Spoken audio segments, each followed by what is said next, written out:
Hi, it's Phil Lyman, and I really just wanted to reach out and give you an update on what's going on. We have 4 lawsuits and multiple grammar requests that may become lawsuits in play right now. These lawsuits cost money, and we have patriots who, like you, have been so generous, but we need your help. I'm not fighting corruption because I'm running for governor. I'm running for governor because I'm fighting corruption. It's the same reason I'm in the state legislature and the same reason I served as a county commissioner before that. Let me explain the 4 lawsuits we have and see if you agree with any or all of them. One is asking the United States Supreme Court to answer the question about a party's right to select its candidate free from interference from the legislature.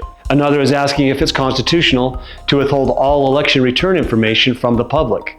The cast vote record is for the public, just like the ballot images. I quote, "The purpose of this specification is to provide cast vote records so as to promote transparency to the public."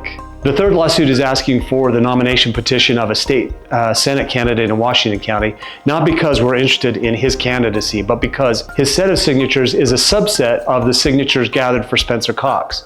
Only the Washington County petition was reviewed by the clerk in Washington County. This one is interesting because to avoid giving access to the nominating petition for our review, they claimed that a criminal investigation was happening, then that it wasn't, then that they handed it to the Attorney General, and so on and so forth. It's a game of hide the ball. We went through the grandma process, appealed to the State Records Committee, and are now going to the district court. The 4th case is on the nominating petition of Spencer Cox. Do we believe that the legislature wanted to pass a bill, SB 54, that allows an individual to circumvent the local caucuses, their delegates, the party convention, and all the conversations, town halls, and educating that goes into that? That not only did the legislature, in their wisdom, do an end run around all of that with the gathering of signatures and a forced primary where none would have been required because I got 68% of the vote at the convention, to circumvent that with signatures and a forced primary, and then say that verification of the signatures and the primary election is entirely out of the question? It's absurd, but that's not all. All of this,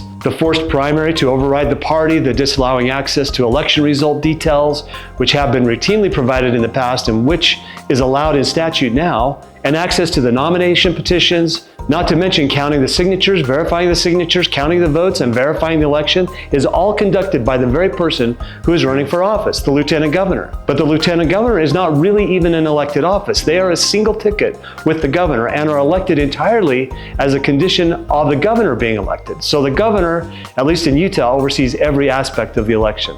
Most states would never allow this. They would have their Secretary of State oversee the elections.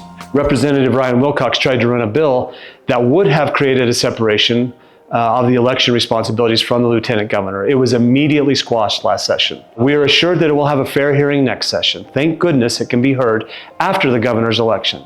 Who squashed the bill? Of course it was the governor. And why not? This governor, in his debate this week, went on and on about how he wished the people, that's you and me, that he wished we could see behind the scenes at the legislature and how closely he works with legislative leadership to enact policies. I wish we could see behind the scenes too. I wish the people could have a tiny glimpse into the policy setting process as well. The Center for Public Integrity gave Utah a D- with an F in executive accountability, an F in lobbying disclosure, an F in judicial accountability, and an F in ethics enforcement. In this election, the question is whether Utah has an election or do we have a succession plan that does not include me and does not include you, the voters. So my opponent gets to set the terms of his election, gets to tabulate the results, and no one can look at any aspect. There's a reason he's fighting so hard to prevent access. These things have been available in the past. In fact, nominating petitions were available a week before we asked for the governor's signatures, provided to other candidates upon request. Why did the policy change with our request?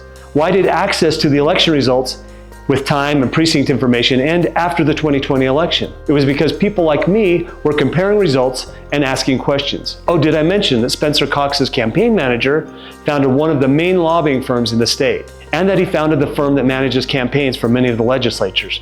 Oh, and he also owns the signature gathering company that gathered Spencer Cox's signatures. But wait, there's more. He founded Workforce Housing, a nonprofit that was given millions of dollars by the state legislature. That money is to promote housing development, which favors big developers who, coincidentally, are also Cox's largest campaign donors. I wished so badly that I were making this stuff up, and this is the tip of the iceberg. Believe me, there are much worse things in store for Utah than any of us even know about. Please show your disdain for this succession plan and for this corruption by making a donation. God bless you, God bless America, and God, please bless Utah.